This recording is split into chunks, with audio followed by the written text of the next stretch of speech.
Abdiraxmaan Cabdishakuur ayaa waxa uu sheegay in dowladda Soomaaliya xiligan ay ku tumanayso dastuurka u yaala dalka. Hogaamiyaha xisbiga wadajir Abdiraxmaan Cabdishakuur Warsame ayaa si kulul uga hadlay xayiraadii shalay garoonka Muqdisho loogu geystay madaxweynihii hore ee Soomaaliya Shariif Sheekh Axmed.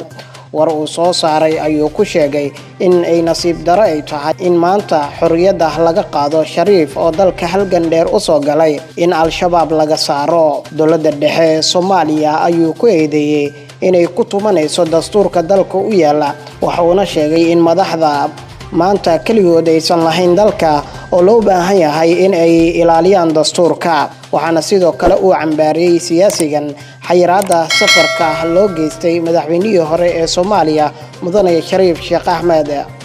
wafdigiisa iyo sidoo kale shacabkii la filayay inay u dhoofaan magaalada Kismaayo.